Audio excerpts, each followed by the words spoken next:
আপাতত আমার লাইফ নাটকের উপর নির্ভরশীল। সিনেমার ডেট নষ্ট হয় ১ নম্বর, আর ২ নম্বর সিনেমায় পেমেন্ট নিয়ে ঝামেলা হয়। আপনি জানেন না শুটিং তো ক্যান্সেল হয়ে গেছে ভাই, নায়িকার সমস্যা তো অভিনয় ছাড়া আর কোনো কিছু নাই, আমাকে এইটা করেই চলতে হয়। সিন্ডিকেটটা মূলত হয় হলো ডিরেক্টর, নায়ক, নায়িকা। সিনেমা করি কিন্তু সিনেমা আমি অনেক দিন যাবত আমার সিনেমা হচ্ছে না আর কি। এখন আপাতত আমার লাইফ নাটকের উপর নির্ভরশীল। সিনেমা আসলে করতে চাই না, আমার একটু মানসিক প্রবলেম আছে। সিনেমা এগুলো আমার যেটা হয় সেটা আমার সিনেমার ডেট নষ্ট হয় ১ নম্বর, আর ২ নম্বর সিনেমায় পেমেন্ট নিয়ে ঝামেলা হয়। এই দুইটা কারণে আমি ইন্টারেস্ট কম আর কি। না না, আমি নাম বলতে চাই না, বাট যেটা হয় আর কি, সিনেমা অনেক সময় দেখা যায় আমাদেরকে, আপনারা তো জানেন যে আমাদের হলো ডেট বেচা নিয়ে হলো আমাদের জীবন। আমরা ডেট বেচা চলি আর কি। ডেট বেচা মানেই পয়সা আসবে। তো সিনেমা অনেক সময় হয় কি যে আমাদের একটা ডেট নেয়, যেমন কথার কথা বললো যে ১ তারিখ থেকে ৫ তারিখ পর্যন্ত আপনি ডেট নিলাম। ২ নম্বরে অনেক সময় দেখা যায় কি আমাদের মতো ক্যারেক্টার আর্টিস্ট যারা আর কি, এদেরকে অনেক সময় ফোনও করে না। দেখা গেছে আমরা নিজেরাই ফোন করি যে ভাই কালকে তো শুটিং, কোথায় কী কিছু তো বললে না। আপনি জানেন না শুটিং তো ক্যান্সেল হয়ে গেছে ভাই, নায়িকার সমস্যা তো। কিংবা অনেক সময় প্রডিউসারের কথা বলে, তখন হয় কি আমরা যেহেতু ক্যারেক্টার আর্টিস্ট, আমাদের তো ইনকাম কম, আমাদের তো হিসাব করা টাকা। তো দেখা কি ওই ডেটগুলো নষ্ট হইলে আমি তো ওইখান থেকে একটা টাকা থেকে আমি বঞ্চিত হইলাম। আর টেলিভিশনে যেটা হয়, নাটকে যেটা হয়, নাটকের ডেট চেঞ্জ খুব কম হয় আর খুবই কম। তো এই কারণে না আমি এই একটা কারণে সিনেমার দিকে আমার একটু কম আর কি। আয়েশা খান, আমি অবশ্য ওনারা চিনি না, তবে আমি একটা জিনিস দায়িত্ব নিয়ে বলতে পারি, আপনি যেটা বলছেন সেটা সত্য। সেটা হয়তো একটা সময় ছিল, এখন আমি বলবো 95% নাটকের ইন্ডাস্ট্রিতে টাকা পয়সা নিয়ে এখন আর ঝামেলা হয় না। আর একটা কথা বলি, আমাদের ইন্ডাস্ট্রিতে এজেন্সি নামের একটা ঝামেলা আছে আর কি।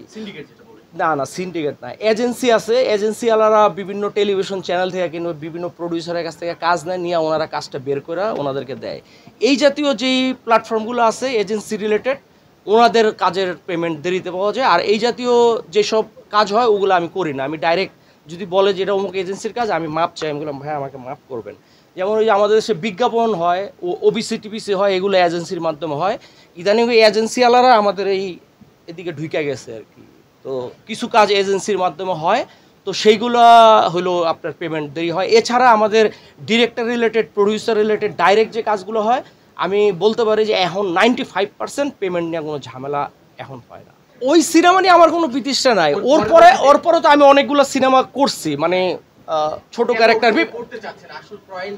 আমার পয়েন্ট একটাই, আমি না দর্শকের বিষয় না, বিষয় হলো যে আমাদের এই ইন্ডাস্ট্রিতে যে ডিরেক্টর যারা যারা আমাদেরকে কল দেয় যে ভাই আপনাকে আমার অমুক দিন লাগবে, এখন দেয় আমি হিসাব করেছি। কারণ আমি আর একটা কথা ক্লিয়ার করে, আমার কিন্তু না অভিনয় ছাড়া আর কোনো কিছু নাই, আমাকে এইটা করেই চলতে হয়। তো মাসে 15 দিন 20 দিন কাজ করে আমি এটা দিয়ে চলতে হয়।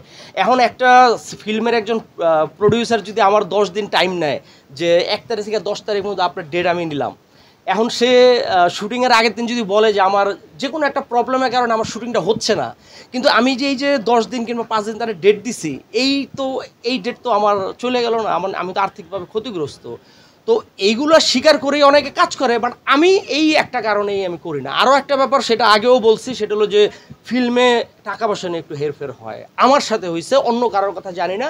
তো ওই টাকা পয়সার একটা মানসিক প্যারা, মানে আমি কাজও করব আবার এই টাকার প্যারাও নিব কেন, মানে টেলিভিশনে নাটকের কাজে এই প্যারা না, এই জন্য রিল্যাক্স থাকে আর কি। আমি ওই ঝামেলা যেতে চাই না।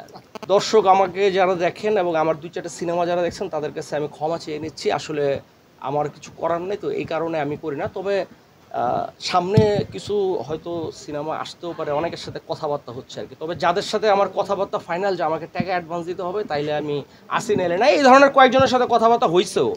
প্রয়োজনীয়তা তো কিছু দরকার আছে, কিন্তু আমার তো মনে হয় না যে এই সেক্টরে গভর্নমেন্টের তেমন কোনো মাথা ব্যথা আছে। কারণ যেই সরকার চলে গেছে তাদেরও এদিকের নিয়ে তেমন কোনো মাথা ব্যথা ছিল না। এখন যারা আসছে এদেরও খুব একটা আছে বলে আমার মনে হয় না।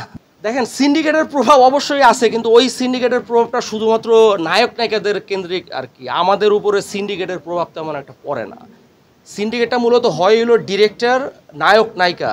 এর বাইরে আমরা যারা ক্যারেক্টার আর্টিস্ট, মানে নাটকে বলেন, সিনেমা বলেন, যে অনেক লোকের কাজ না, কিন্তু সিন্ডিকেটটা ওই অল্প কয়েকজনের উপরেই যায় আর কি। আমাদের উপরে সিন্ডিকেটের তেমন কোনো ছায়া নাই বললেই চলে। না, এইটা মাঝখানে কয়েক বছর এরকম ছিল, কিন্তু এখন আপনারা খেয়াল করলে দেখবেন এখন কিন্তু আবার পারিবারিক নাটক প্রচুর হচ্ছে। এটা এখন আবার ফিরে আসছে। তবে প্রবলেম তো অবশ্যই হয়, মাঝখানে অনেক কাজ কমে গেছিলো, পরে আবার এই যে ফ্যামিলি ট্রেডিশন চলে আসছে, এখন আবার কিন্তু দেখবেন, আমি সত্যি বলছি, আপনারাও সার্চ দিলে পাবেন, ইদানিং কিন্তু আবার ফ্যামিলি নাটক প্রচুর হচ্ছে।